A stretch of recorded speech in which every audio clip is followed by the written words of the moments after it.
the conference. The conference isn't going to adopt a parallel document to what governments are going to be negotiating, and you will hear more of that. Of course, preparations for this conference would not have been possible without the tireless efforts of volunteers from civil society who have joined the planning committee and the two co-chairs who are with me here.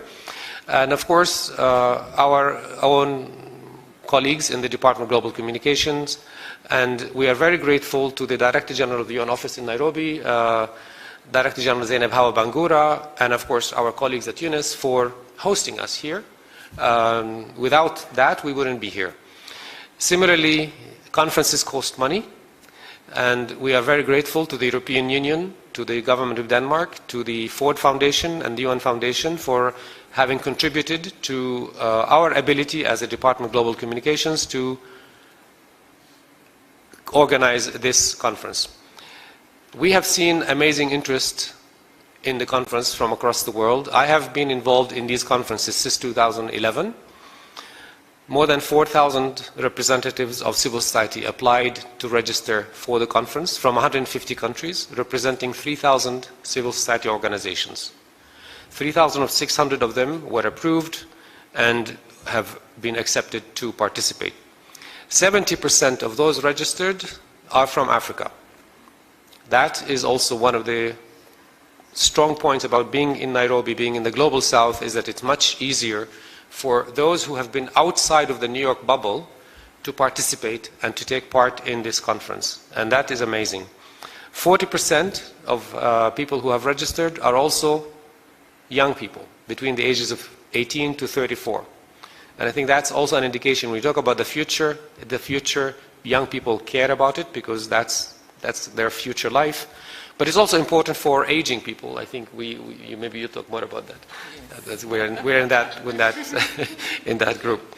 I think civil society, in our view, the UN really works with civil society in supporting efforts in forging peace, advancing gender equality, sustainable development, advocating for justice, human rights, disarmament, and I think more.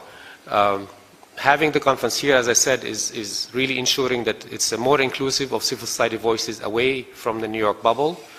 And it's the beginning. We look at this conference today as the beginning, not the end in itself, because the summit is in September. Between now and September, and some of the things that will be discussed with the co-facilitators and governments attending is how to really engage between now through the impact coalitions that you will hear more about, and at the summit, bringing the voice of civil society from Nairobi to New York. And maybe my final point is that we are really thrilled to confirm that the closing session of the conference on Friday will be attended by His Excellency President Ruto of Kenya and the UN Secretary General Antonio Guterres. We hope to see you there to cover the conference, and I will stop here. Thank you. Thank you, Maher, for telling us how we got here.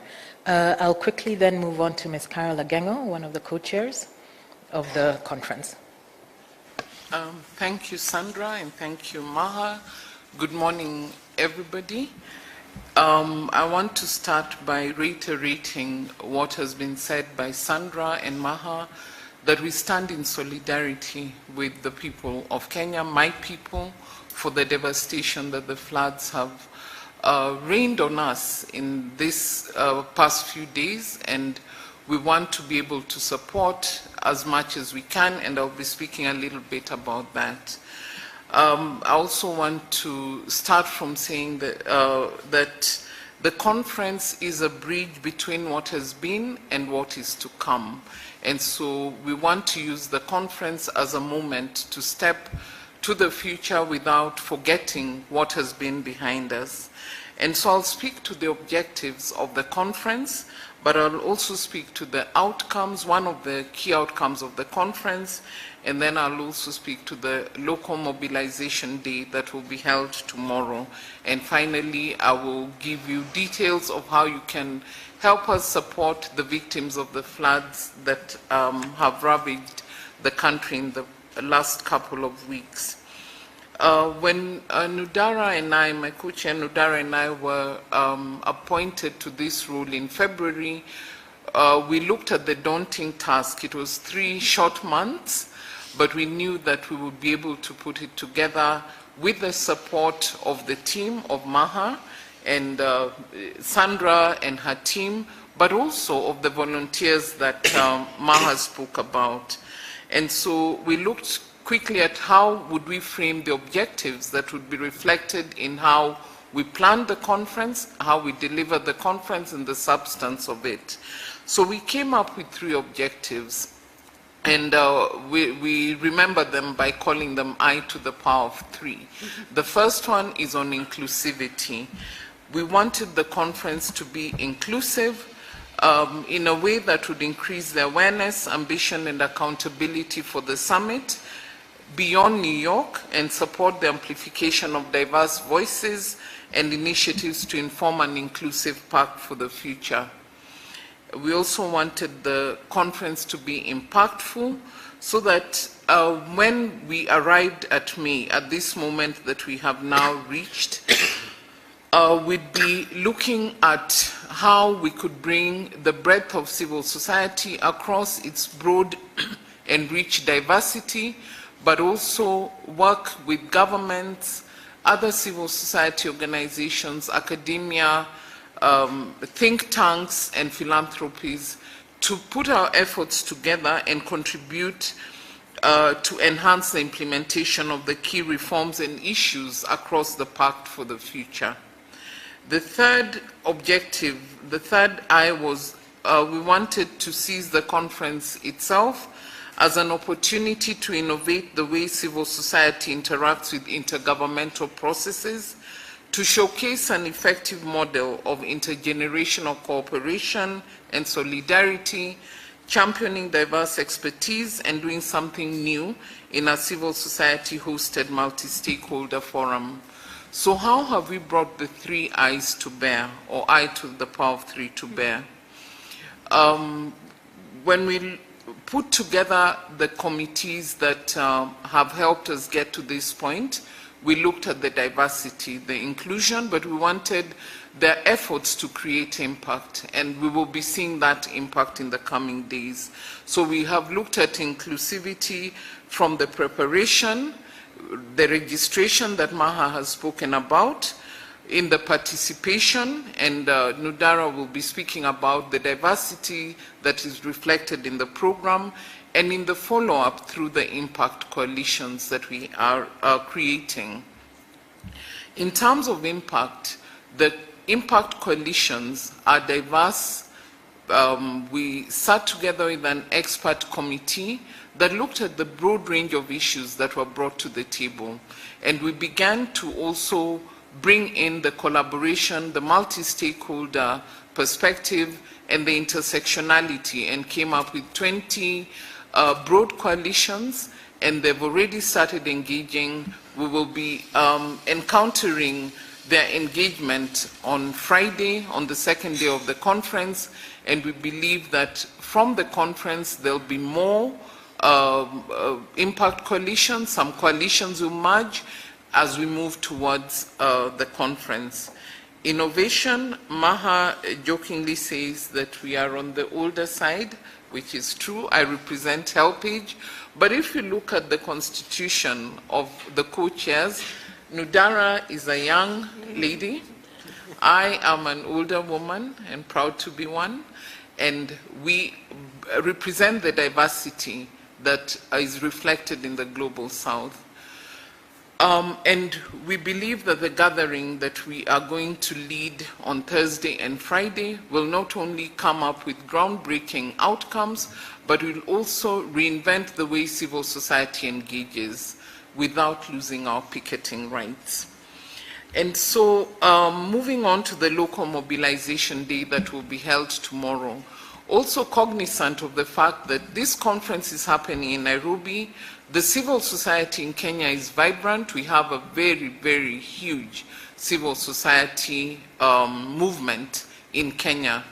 With 1,700 people, of course this has gone up a little bit, but when we started out with 1,700 people coming to UNON, we were not going to be able to cover even a fraction of the civil society in Kenya.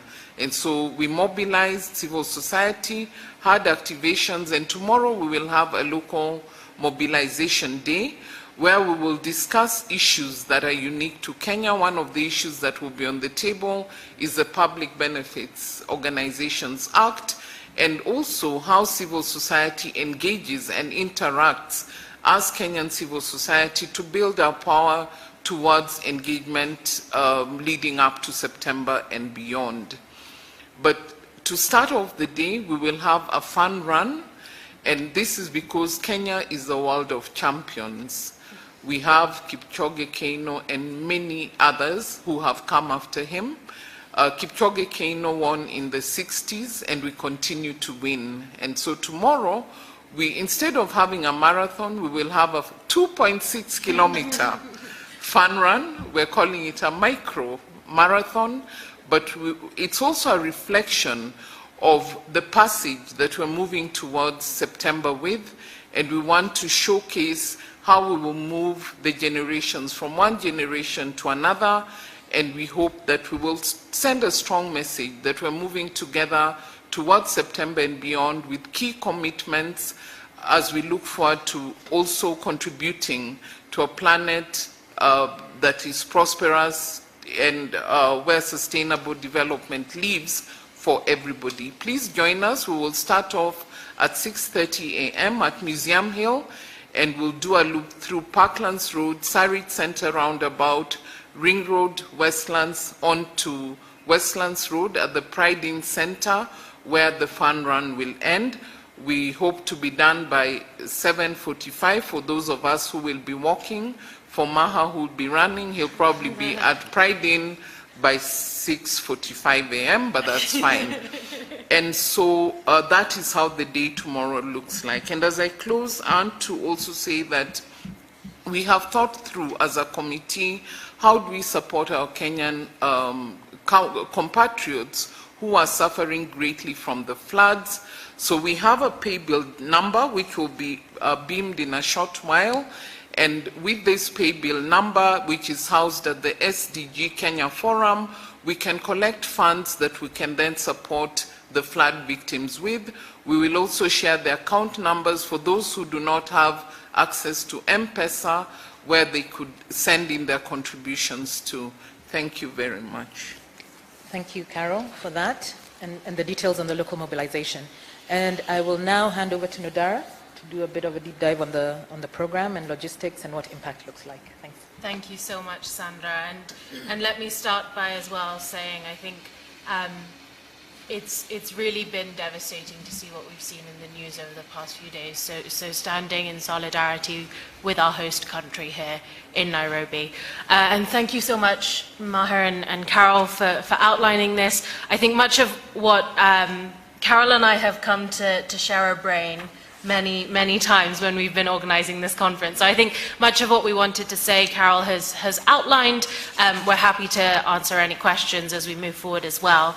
But I will speak specifically to three things. I'll give you an overview of what the program for the conference is looking like, some statistics, figures, and what the 9th and 10th of May are likely to see.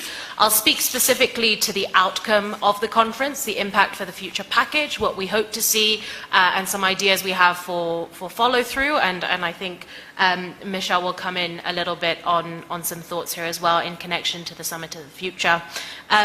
And I think just more generally outlining some of the context for the decisions that we made with regards to this conference, and as we said, very happy to have a discussion shortly afterwards. So maybe I'll start with the last piece first, in why we made certain decisions about this conference and why I think we feel very, very strongly and we're excited by that. So as Carol mentioned, when we were appointed co-chairs in February, very little time to deliver a conference with as much impact as possible, because the Summit of the Future is and continues to be put forward as a once-in-a-generation opportunity to rethink the way we do multilateralism.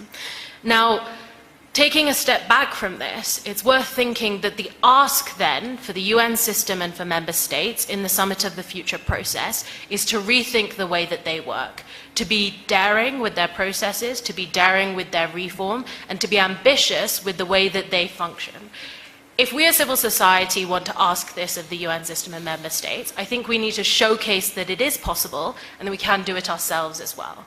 That is an active decision we made with this conference, is to change the way we as civil society function, to showcase that we can rethink the way that we work, we can challenge the way things have always been done, and we can be innovative with our approaches. I think you'll see this across the 9th and 10th of May, everything we've done in the lead-up, everything you'll see come out of the conference as well, is that we have really tried to, as co-chairs, as the planning committee, change the way we as civil society think about these processes. But as Maher mentioned, there's always, the tried and tested practices through recommendations, through response papers that have been inputted into member states. There's been active calls in the process throughout for civil society to input into the process. There's also been consultations with member states throughout as well, and I think we need to acknowledge those other avenues too. But coming back to the Nairobi conference, having said, we want to be daring, we want to rethink the way that we're doing this, we want to change the way that civil society functions, we definitely saw this not as one event from the 9th and 10th of May or a two-day moment, but as a process and as a way that things have unfolded. So you've seen, Carol has already mentioned, impact coalitions have been convening ahead of the conference. They will continue to outlive the conference, which I think is a real innovation that we're going to see occur across the days of the conference. And we hope that many will continue beyond the Summit of the Future as well, to continue to raise ambition, to continue to raise the reforms that we really need to see in the multilateral process. So with that in mind, what do we have in store for the 9th and 10th of May? So day one of the conference, the 9th of May, is Pact Day, and day two of the conference is Impact Day. So Pact being Pact for the Future, and then also driving for impact and action. So to outline, day one will constitute workshops, and workshops across the themes of the Pact for the Future, the Global Digital Compact, and the Declaration on Future Generations as key outcomes of the Summit of the Future. There are over 38 workshops taking place on site, many workshops taking place online, and there have been workshops that have taken place from February up until May and will continue to take place afterwards as well, off-site. So several recommendations are being captured through those workshops and will be outlined in the outcome document as well as part of the chair's summary, but we'll get to that shortly. So these workshops are taking place, and it's worth noting that each workshop is either run by a Global South organization or a partnership between a Global North and Global South organization. And with civil society and several stakeholders involved as well. We also have, as Carol mentioned, 20 impact coalitions that will be featured in day two. We also hope to have an incubation period during the conference, and it's part of the program, to have space for either impact coalitions to merge or for other coalitions to form. The form for impact coalition creation is still open and is still on the conference website. So even if you didn't get the first deadline, we still have it open for a week after the conference for you to create an impact coalition while you are here with us in Nairobi.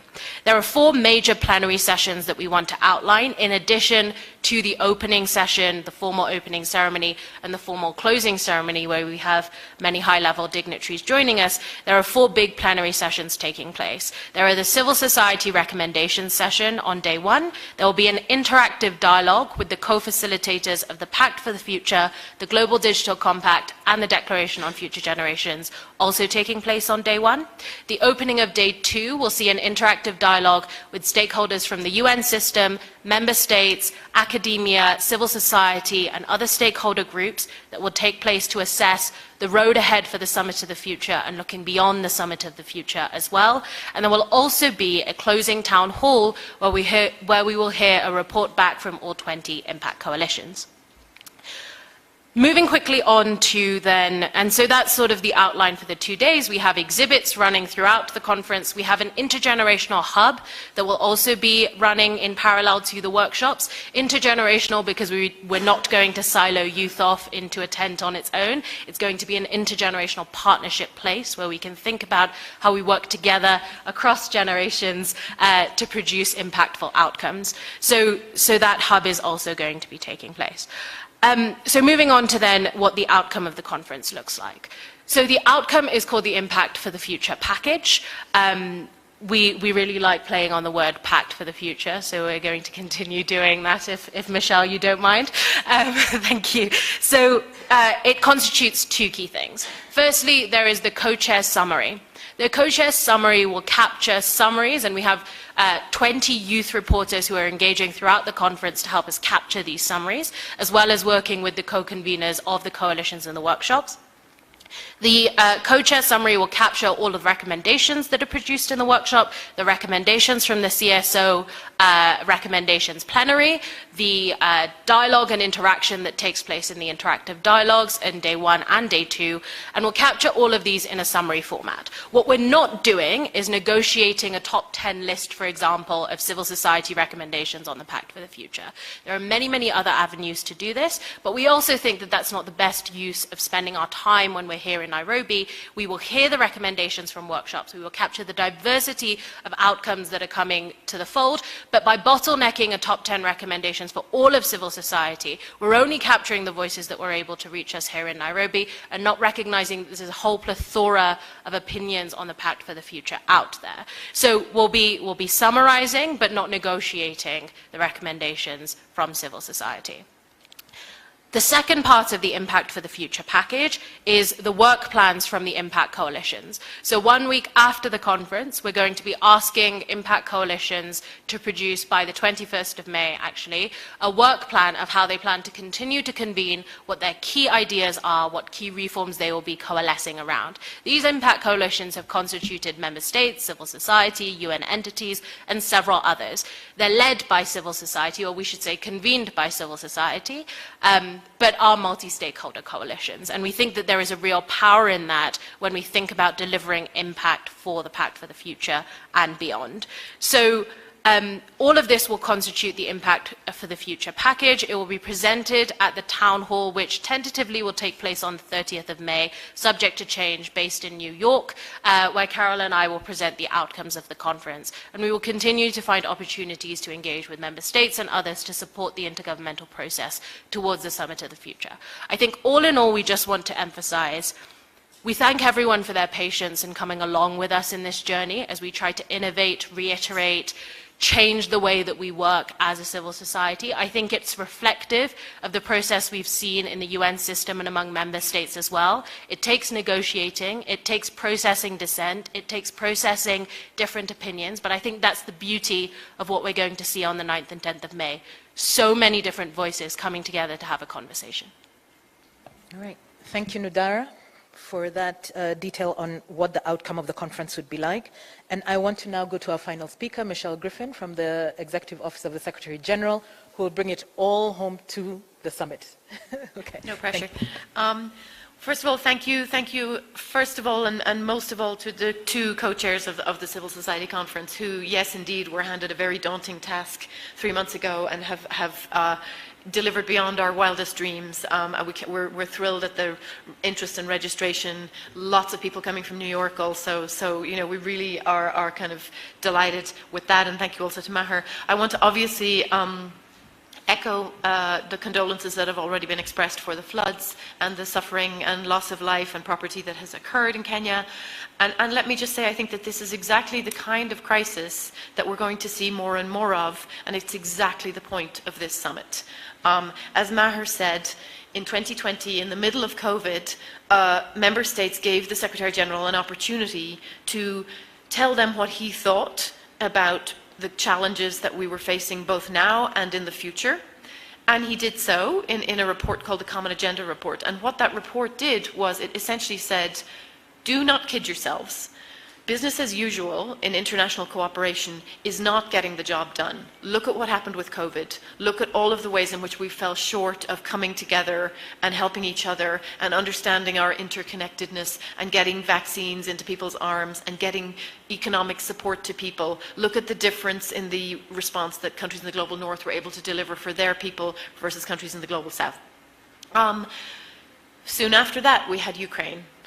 What was initially, one might say, a regional war in Europe rapidly became a food security crisis for the whole world. Soon after that, obviously, we've had the events in Gaza. Every crisis that we are now facing, and I would add the Kenyan floods, the East African floods to this, is exponentially worse than what we used to experience and is really straining the capacity of our international system, with the UN at the center, but not just the UN, to respond in a way that is effective, that is equitable, that draws on all of the energy and ideas of a multitude of actors who should be part of providing solutions. And the Summit of the Future is really the moment where we're trying to change that. Carol very beautifully put it that this conference is a bridge between what has been and what is to come. I'm going to steal that, if I may, because I think that equally beautifully describes the summit itself. At its most fundamental, the summit will be 4 days in September in New York, 2 of which will be intergovernmental, lots of speeches by heads of state, making big commitments, we hope, and I'll come back to that, and 2 of which will be what we call multi-stakeholder action days, where many, many other actors can come together, and where the findings and outcomes of this conference will be front and center, so that we can really have a kind of a summit that walks the walk of the kind of multilateralism that in the Common Agenda report we said was necessary to really work together and solve our problems in a more effective way. I'll come back in a second to some of the kind of procedural bits. You've heard about some of that, but maybe let me just start with, what will this summit achieve? If we wake up the day after, what will be different? It's the question that I try to ask myself every day as we push a rather large rock up a rather large hill of negotiations. I think there's a couple of things. This, above all, separate from any specific outcome of the summit, we want everybody to wake up the day after the summit feeling more hopeful about international cooperation. We want people in the Global South to wake up and feel as if they are better heard and better served by the global governance structures that we have. We want everybody to wake up feeling safer, because the summit will tackle a lot of the ways in which crises are spinning out of our control, and whether that's in the peace and security space, or digital and online harms, or our failure to achieve the SDGs and the fact that we're in fact further off track with the SDGs. But we also want people to feel the hope of a system that is better able to manage not just the risks but also the opportunities that we face, because they are many. It's not all doom and gloom in the world. Advances in science and technology are offering crazy progress to people, but so far that progress and those benefits are not being harnessed in an equitable way. They're not being felt all over the world in the same way. And so I think if you really had to distill it down to its essence, I would say this summit is about preparing us to more effectively manage the crises that we know are coming, but also to more equitably harness the opportunities that we also see on the horizon.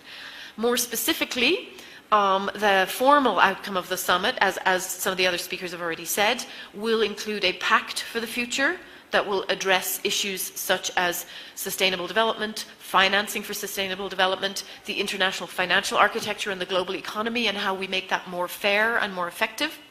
It'll address issues of peace and security, both long-standing issues, which are well known to many countries in Africa, but also the many ways in which war is changing, the many new domains in which we see conflict and competition playing out, cyber, outer space, biological risks, artificial intelligence. So it will try very hard to put in place the kind of governance mechanisms and understandings and norms that we need to manage all of those developments.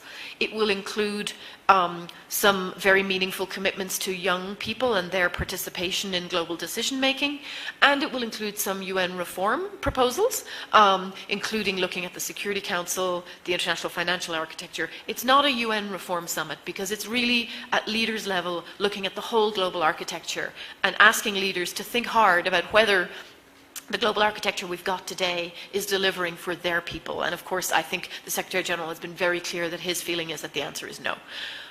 In addition to the pact, we'll, as has been said, have two annexes. One will be a declaration on future generations, and that is really designed to put in place some practical mechanisms to live up to the promise we've actually made since the Charter of the UN, which opens with a promise to succeeding generations to save them from the scourge of war. I think if we were writing that sentence today, the list of scourges from which we should save succeeding generations is a whole lot longer, and shame on us for that. So this declaration will try to put in place some practical mechanisms for actually living up to that promise. And finally, there will be a global digital compact, which will look at all of the issues in the digital space. Again, running the gamut from harnessing the opportunities, connecting the billions of people who are not yet connected, making sure to share the benefits of digital developments and technology much more widely, but also managing the risks and putting in place guardrails and norms so that we can manage the human rights problems, disinformation and misinformation, the many kind of downsides of digital developments. So those are the three formal outcomes, and they will, we hope, contain a lot of very meaningful shifts to how global governance operates. None of them will be overnight solutions. This is, as Nudara said, I think something that will carry on long past the summit, but we truly believe the summit is a massive opportunity to put ourselves on a much better course. And part of that will absolutely be how civil society and other stakeholders engage in the process, both from now and going back to when the Common Agenda Report came out, all the way to the summit and beyond. And that's why we've put aside 2 days, which we're calling action days, for multi-stakeholder commitments, initiatives, campaigns and events, where we hope that in addition to the formal intergovernmentally negotiated outcomes, we will also achieve a lot of less formal outcomes that are available for those who want to sign up to be part of creating momentum. You know, we know that we're not going to get 193 governments to agree to everything we would like them to agree to. It's simply not a moment in time where that's easy to do. We do believe that they will agree to a lot of things, but we also know that it's hard for them to agree on everything. But these issues aren't also going to wait until the time is more conducive for a summit like this. So we are doing our level best to get everything we can out of the formal pact, and we need all of you to amplify and broadcast and raise awareness and get excited about this summit, starting with the Civil Society Conference here later this week, but also to stay engaged well beyond the summit itself, because real change and frankly real management of global problems in this very interconnected world takes all of us. It's not something that we can just sit back and expect our governments to do. I think they've proved time and again in the last couple of years that they are not equipped to do everything that needs to be done, and many of them are the first to recognize that. They need the energy, the inspiration, the solutions, the power, frankly, that lies in other people's hands as well, and whether that's private sector, civil society, the most affected people, we want to bring everybody together as part of this process so that the summit is something that is owned by everybody, and as I said, that on the day after the summit, at least all of us wake up and feel a little more hope in our own futures and the future of our children and grandchildren than maybe we do today. Thank you so much. All right. Thank you, Michelle, and thank you to all our speakers. Also, just to point out that the program is online on our website, on the Civil Society Conference website, and you'll find all the details on there about the programs and everything, the agenda that has been outlined. And you will also see information on that website about the Summit of the Future. So I do encourage you all to visit the website if you want to get more information, because that was a lot. I can see. Yeah. All right. Now, thank you for your patience. We are now going to go into the Q&As. If I could ask that you sort of flag your hand up and then introduce yourself and your institution and who your question is directed to. Thank you. Who got the back? Yeah, you. Oh.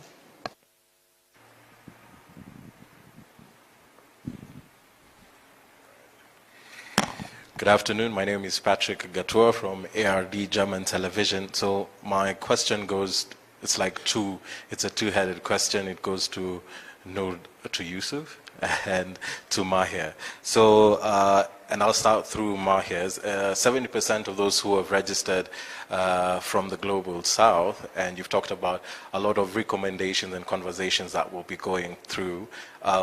For you, Yusuf, what would be some of those recommendations you would want to see come from the Global South? And then to Mahir, these recommendations would then in September be presented in New York, and they will be negotiated by Germany and Namibia. And you've mentioned that these representatives will be around in the conference. Might you share the names of these representatives?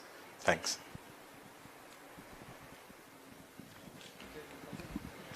Shall we take another question? Yes, thank you.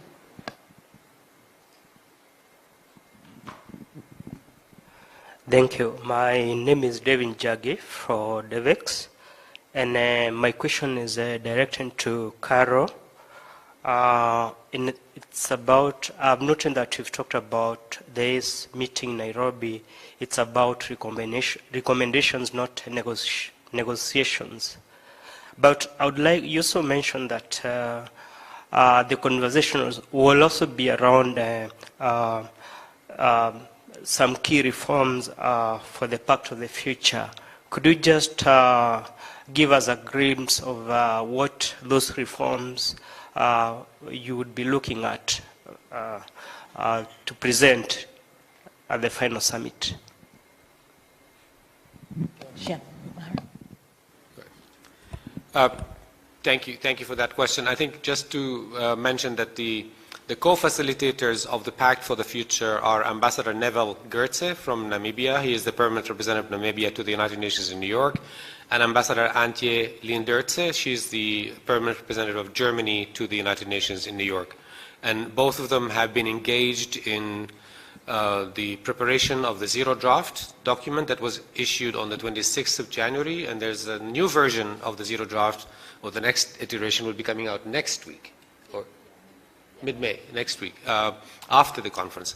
I think when all the previous conferences that we have worked on came out with an outcome document adopted by the participants in the conference.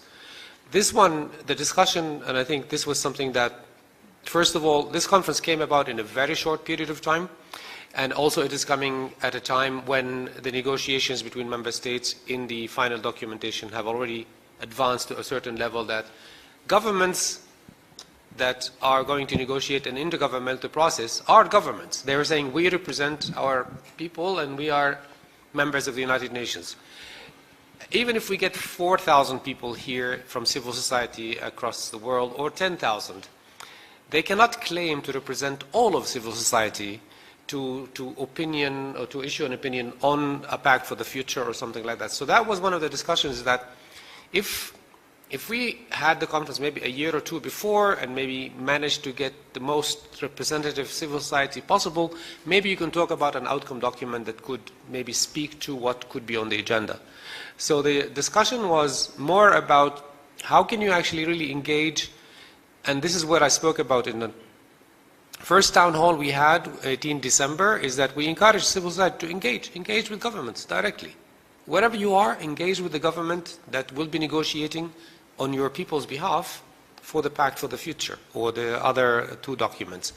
The second one, and I think Michel reiterated the same one, is that engage in the official processes. But this conference will actually try to tap into what is already being discussed, and we know is already in those documents. What are the key moments and the key issues that you can build a coalition to really set in motion, maybe implementation actions that can take it between the conference, the summit, and beyond? Or maybe there are issues that are not ambitious enough. You can really create coalitions to advocate for raising the level of ambition to meet your expectations. And I think that is the innovative part of why and how this conference is a bit different than the other conferences. There will be a chair summary. So the co-chairs will summarize the outcome of the discussions, the sessions, and maybe there might be some recommendations. We are not precluding that. I mean, there will be very rich discussions taking place. the 70% are actually only from Africa, not from the global south. We have about 15% from Western Europe and other countries, northern countries, about 10% from Asia Pacific, and the rest are from Latin America, Caribbean, and Eastern Europe. So comparing it to the previous conferences that we have had in New York, in Salt Lake City, in Mexico City, Paris, Bonn, and Melbourne, we have never had such a representation from the Global South in any of those conferences. And the proximity and I think the accessibility to come to Nairobi has been key in that success.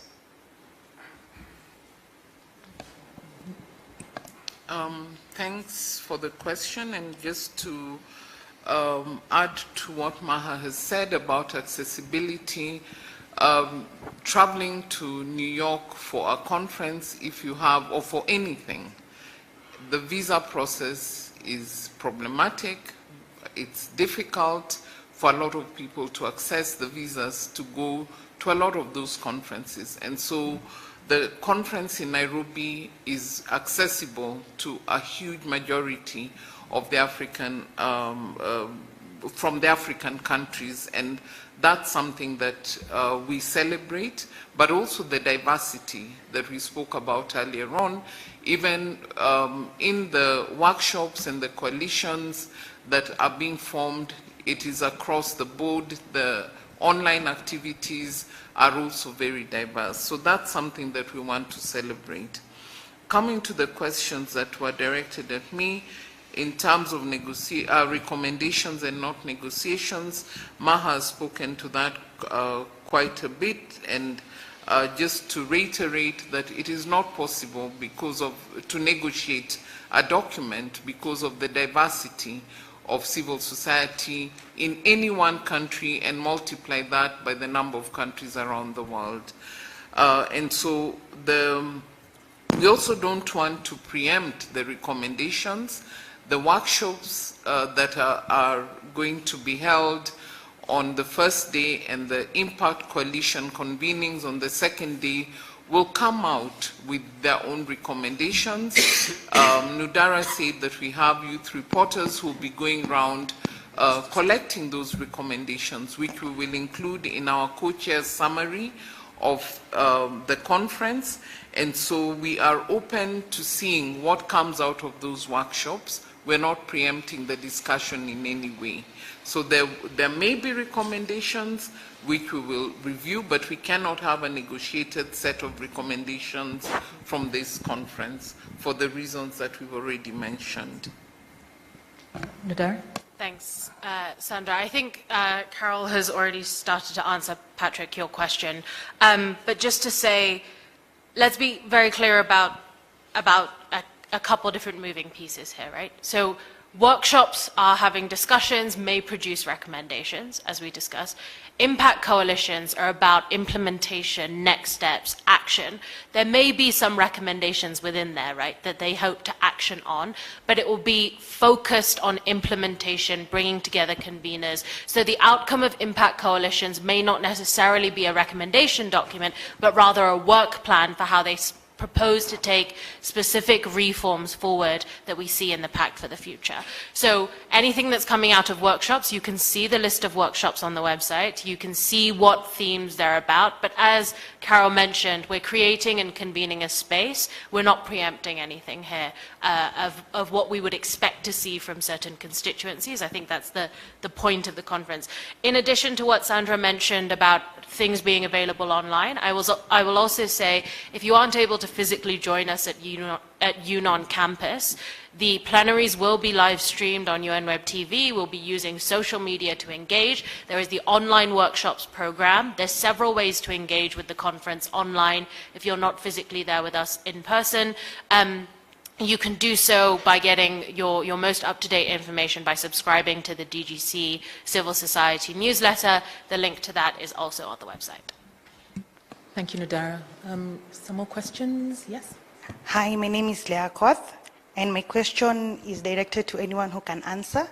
So my question is, what are the strategies that are being,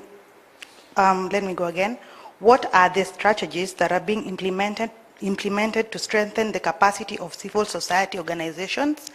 And you've also talked about inclusion. In terms of inclusion, what role is the civil society playing to promote gender equality in women and women empowerment? Because we find there are so many organizations, civil society, but not everyone is being included. And inclusion is a big part of joining the fight in confronting the government. So what is your take on that? Thank you. Anyone can answer. And I'll ask Carol and Odara to take that one, but if we can get a question from. Okay, my name is Adam Algali from the African News Page. I wish to begin by thanking the UNDGC and its partners such as C4UN for bringing this conference to Africa. Indeed, like you have said, when these kind of conferences happen in the global north, in New York and other, perhaps European cities, it's difficult to access this kind of visa alone, For many of us, American visa is a nightmare. So I wish to begin by commending, the UN and its partners, for bringing this to Africa. And I wish to say, my question is, are we going to see more of this kind of conventions happen in the global south, including in Africa in particular? Because the issues being discussed in this kind of conferences, issues that affect the global south. So it's only right and natural that these issues are discussed where people from these parts of the world are able to access. And in the principle of the SDGs, which says we should leave no one behind, and in the principle of inclusivity. So my question is an open question which could be responded to anyone. Are we going to see more of these kind of conferences happen in the global south, including in Africa? Thank you. Okay. Do we have any other question in the room? No? So I'll ask Carol and Odara to take the first question, Maha maybe the second, and then if, Michelle, you want to weigh in? Okay. Okay, in terms of strategies for strengthening capacity, for the conference, let me start with the conference. Yes, we have thought through some of that, but we also recognize that there's a lot of capacity that sits within civil society. So it's not coming from a place of we are bringing you capacity.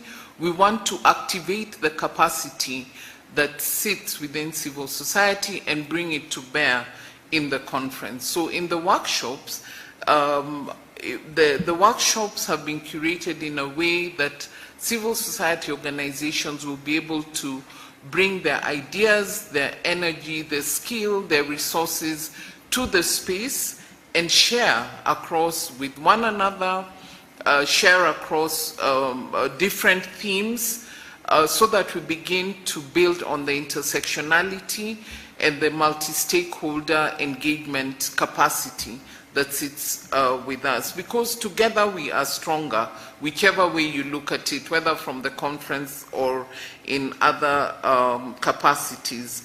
And so from the localization perspective, we will have 4 broad themes that we will cover tomorrow. One, we will do a deep dive into the Pact for the Future so that there's a greater awareness around it. Deep dive into the Global Digital Compact and the Declaration on Future Generations. And we're coming from the place that whatever capacity, responding to your question, has to be grounded on information. Because if you have information about something, it could activate a latent capacity that you already have. Then we'll be looking at the Public Benefits Organizations Act, and we will look at the principle of leave no one behind. So we'll be addressing how do we strengthen our capacity, how do we collaborate better as civil society organizations, how do we rally around issues together, and when it is important for us to draw apart, how do we draw apart without destroying or affecting what we had already built. For the main conference, the impact coalitions are a place where I would say capacity will be unlocked, it will be discovered, it will be realigned, it will be reactivated. So please come along with us in those 2 aspects of the conference. Nodara? Thanks, Sandra. Thanks, Carol. Maybe I'll speak to the gender side of things and how we're considering the gender component of this conference, both in the conference itself but also the planning. As Maher said, this is maybe one of the most diverse, most intergenerational planning committees that we've seen in previous conferences. We have a 29-person civil society planning committee, of which 20 people are women. So we have a lot of gender put into the conference from the very beginning, gender perspectives put into the conference from the very beginning. Also, of all participants, 52% of registered participants are women. I think it's also worth noting that within the impact coalitions and within the work that we're doing, we have an impact coalition on gender equality and gender perspectives on the Summit of the Future being put forward as well.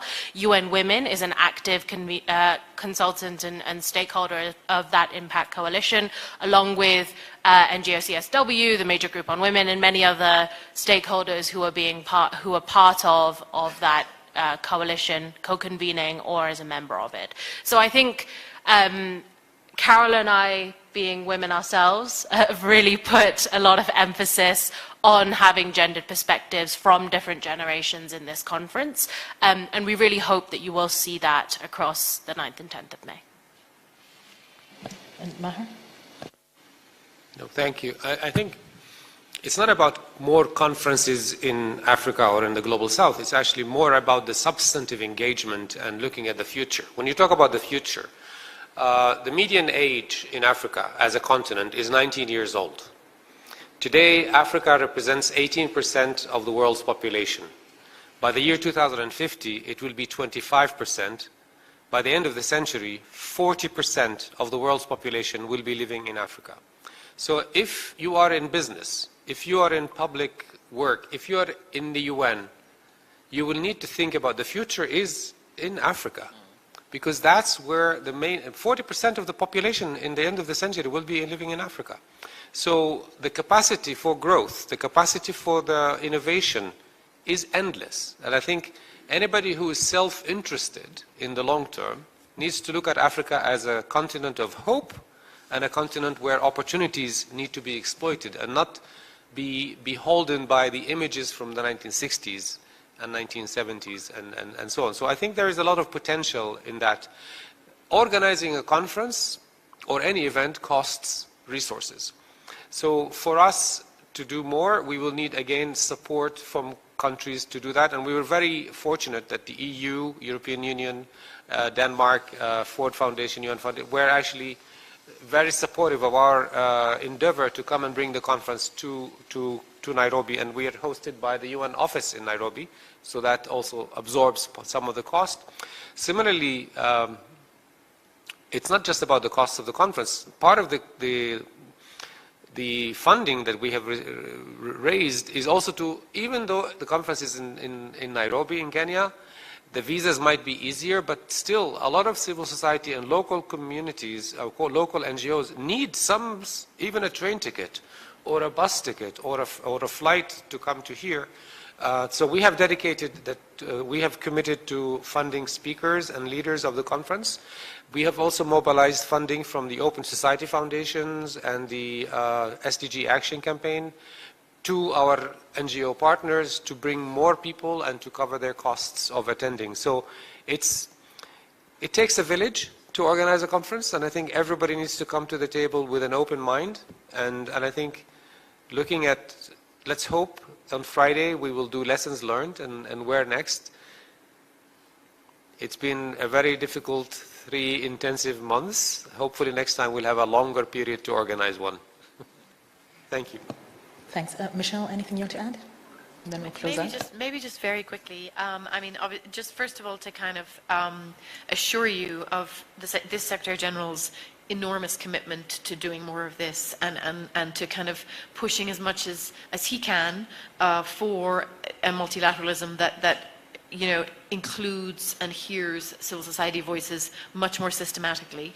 As Maher said, these things don't happen by themselves, and we're at a difficult moment in international cooperation in general. We see a lot of member states withholding their assessed funds for the UN. You know, and I mean, that in some respects is a sign of how much member states trust each other and really want to invest in international cooperation. The amount of money per person per annum that international cooperation actually requires is, I mean, right now is, I think, less than $2 per person. You know, we're not talking huge amounts. So that's one thing, is I think we all have to work on our governments, whoever those governments might be, to, you know, to invest in international cooperation, to continue to invest in it and believe in it, and send the message to their own people that they believe in it and are participating in it. I think we're paying the price for the fact that we're several generations since the founding of the UN, for sure.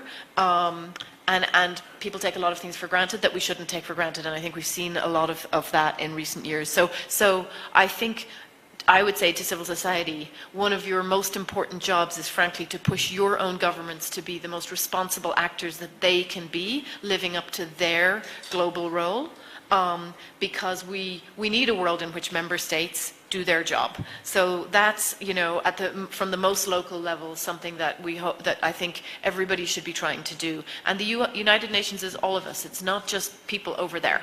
And I think that very often you'll see coverage that talks about the UN.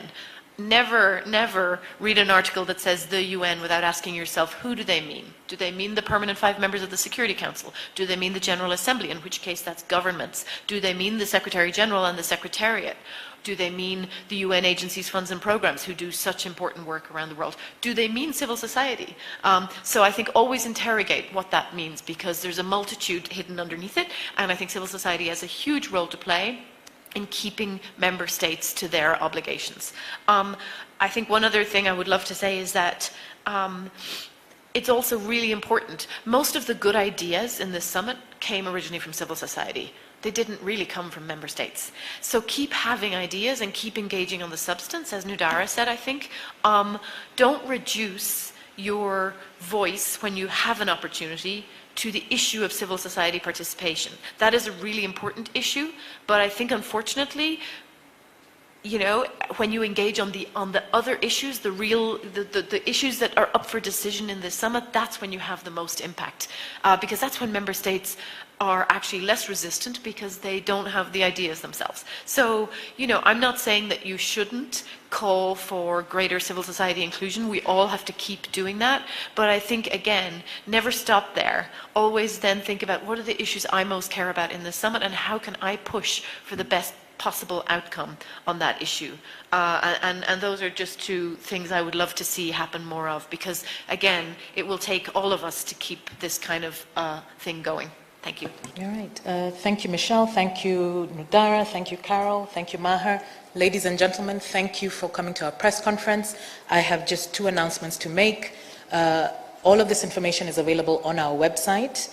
Media registration is still open if you'd like to register and you have not, and you're now inspired by everything you have heard here.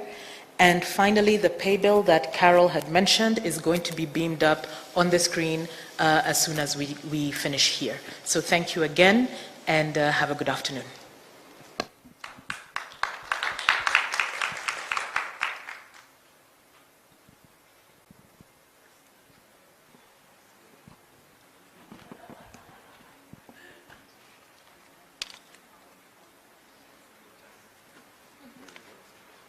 Ask Mr. Mahia just to confirm the name of this lady from Germany, and if it would be possible to have an interview with her.